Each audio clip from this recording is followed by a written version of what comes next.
Welcome to Across the Balkans. I'm Nafisa Latic. Great to have your company. It was a heated UN Security Council session called to discuss a report on Kosovo. Presidents of Kosovo and Serbia clashed over the status of ethnic Serbs in Kosovo's majority Serbian municipalities and many other issues. The UN report presented this week concluded that no progress has been made in the political dialogue in Kosovo in the last 6 months. President Vjosa Osmani accused Belgrade of preventing integration of Serbian minority in Kosovo's institutions. And President Aleksandar Vucic said Serbs in Kosovo have been persecuted and repressed by the government in Pristina. Their argument follows yet another failed local election in the north of Kosovo as local Serbs boycotted a vote. Commitment to peace is not a predominant state of the mind in Kosovo. Political elite in Pristina does not think of peace as of the value, and their obsession is consolidation at any cost of what they see as an independent state. And they are carrying out that project now by persecuting Serbs and other non-Albanians, not caring for the lives of the people. Let me make it clear on the outset. Claims by Serbia on the alleged ethnic cleansing and persecution of Kosovo Serbs are false, baseless, and politically motivated. These narratives have also been thoroughly discredited by the Helsinki Committee for Human Rights all the way to the European Parliament and many other international organizations. Joining me now is Krešnik Ahmeti. He is the Deputy Minister of Foreign Affairs and Diaspora of Kosovo. Great to have you with us. I want to start by asking you about that latest UN Security Council session. Very strong messages coming from Kosovo's President Vjosa Osmani. Well, thank you for the invitation. True, these meetings at the Security Council are always meetings between disinformation and the truth.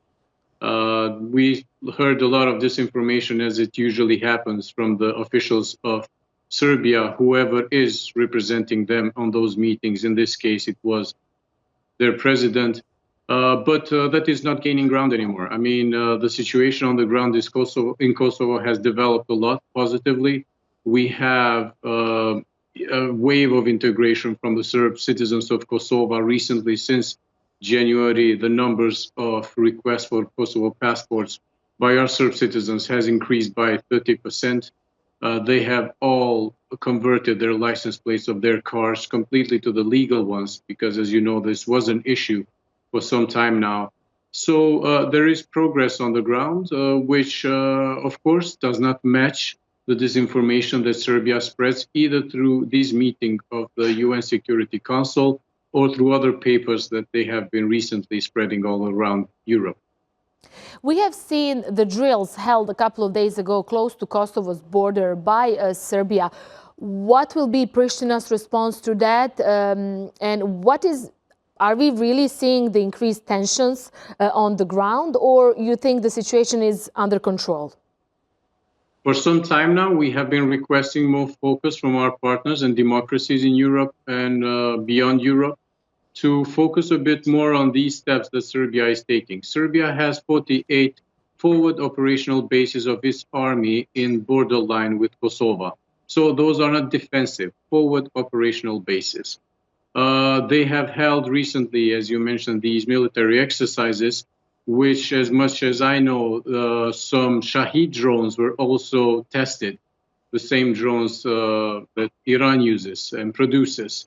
Then we had recently, in 24th of September of last year, an aggression by Serbia through a terrorist attack in a municipality in Kosovo, in a village called Banjska, where from the ambush they had killed one of our police officers, who is now a hero of Kosovo. And that has been the most eye-opening event for the international community to see really that the concerns that we shared with them for some time now are real. And Serbia has such potentials and has such goals, not only in Kosovo, but also in the region. We see their influence also in Bosnia and Herzegovina and Montenegro. I want to ask you more about local Serbs in the north. You are saying that the steps have been made towards their integration. Yet again, they boycotted the latest elections. What do you make of that? Why did they boycott the elections, and what is the next step towards that? This was another case of Serbia pressuring and threatening the Serb citizens of Kosovo not to participate within the democratic processes in Kosovo. So on 5th of November, 2 years ago, Belgrade, through threats and pressure, made all the Serb officials in the 4 North municipalities to leave the institutions and boycott the institutions. This way, they were trying to create this legal vacuum in these 4 municipalities in order to create a kind of a special zone because of these hegemonic goals that Serbia has towards Kosovo. We had local elections in those 4 municipalities exactly a year ago from today. And we know that those were boycotted, even though Belgrade had taken a commitment towards the international community that they will not have a negative influence towards the Serb citizens. So in a way, they would not threaten and pressure them not to participate. A number of Serb citizens participated within that process a year ago. There was also a Serb political party which participated in the process. And then we ended up with 4 mayors, 3 of them Albanian and 1 Bosniak, who run the municipalities. They are the only legal persons who can do that. So it is all according to our constitution and law.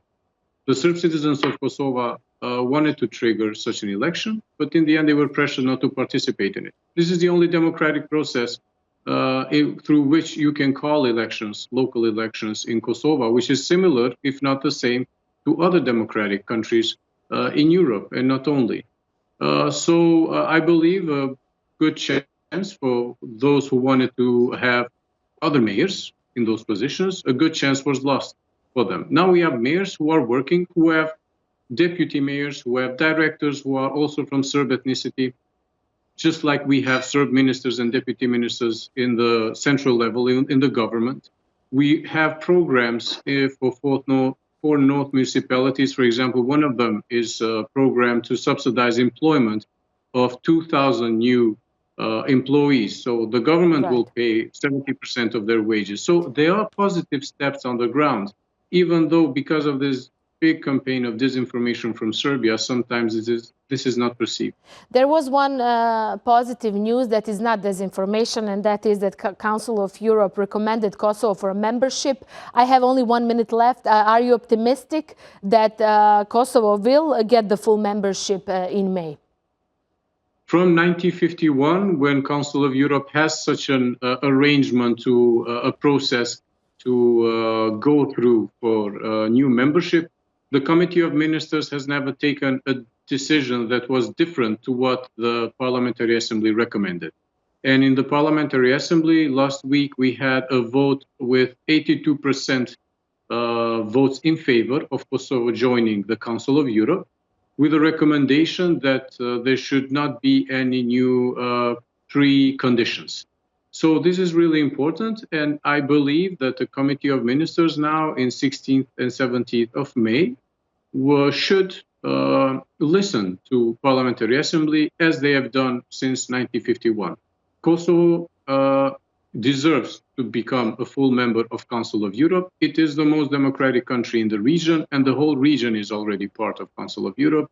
It is the first country in regards to rule of law and judiciary reform.